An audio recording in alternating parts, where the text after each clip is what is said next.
Pourquoi ce visage de fait? Pourquoi cette tristesse? Pourquoi tant de dépression? Pourquoi autant de tumulte parmi nous?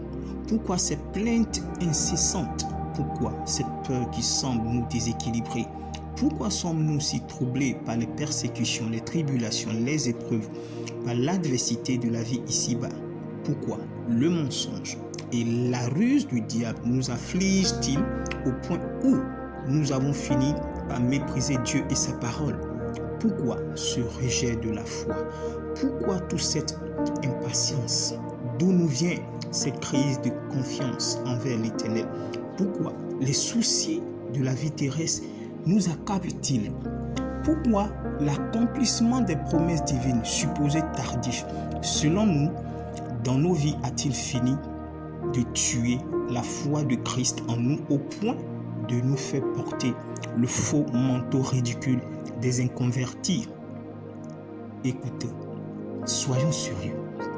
Mais pourquoi une foi si vacillante, perplexe ou irrésolue, comparable à celle manifestée par Pierre dans la marche sur les eaux, peut-elle nous faire sombrer dans une telle impatience, dans une telle maladresse, pour nous faire rater toutes les opportunités de grâce, de faveur, de bénédiction disposées par Dieu en Christ pour nous en son temps?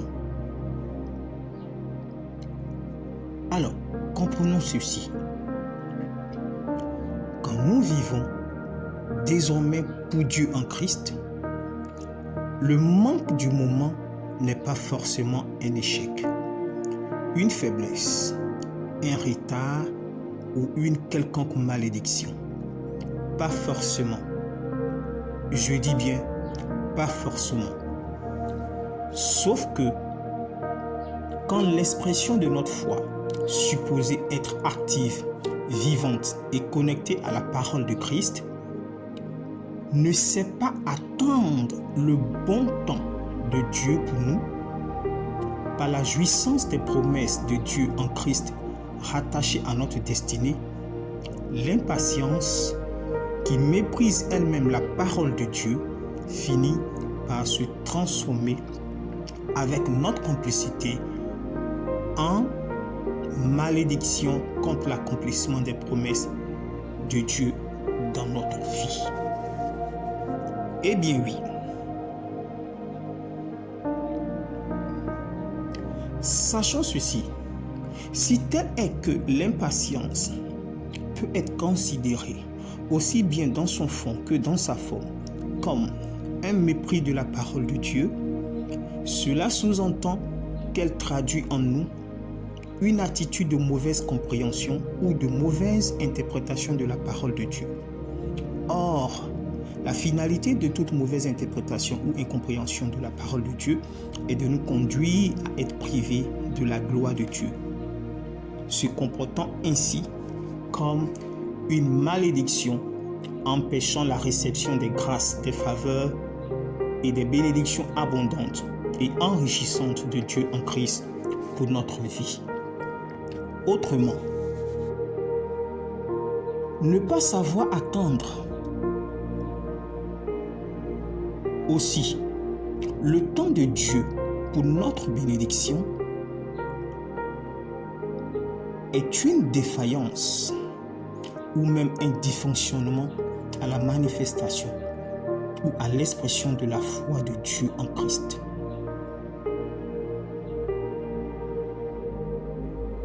Or, toute déconnexion de notre foi, de la parole de Dieu en Christ, crée inévitablement une rupture du processus divin d'exaucement dans le temps de Dieu lui-même. Une chose est d'aspirer à recevoir les promesses de Dieu, mais une autre en est de savoir attendre dans la foi patiente le temps de Dieu propice à notre bénédiction. Or, si Dieu a toujours été à l'heure, comment serions-nous en retard? En vérité, nous n'avons pas autre choix que de croire, que d'espérer, que de patienter, que de persévérer dans une attitude de prière sans cesse pour espérer recevoir de Dieu. Cela s'appelle la patience. Pour dire vrai, aucune excuse humaine ici-bas ne peut soutenir la défaillance de la foi devant l'œuvre rédemptrice, gracieuse de la croix et de justice déjà accomplie par Dieu en Christ pour nous. Non. Soit nous y entrons pour être sauvés par notre foi ferme et résolue, basée sur la parole de Christ, ou soit nous demeurons privés de la gloire de Dieu par notre propre incrédulité. En résumé, prenons garde de ne pas tomber sous le joug de la mauvaise interprétation ou de la mauvaise incompréhension de la parole de Dieu, capable de nous conduire à l'esclavage satanique qui nous prive de la gloire de Dieu en Christ. Pour finir, disons non.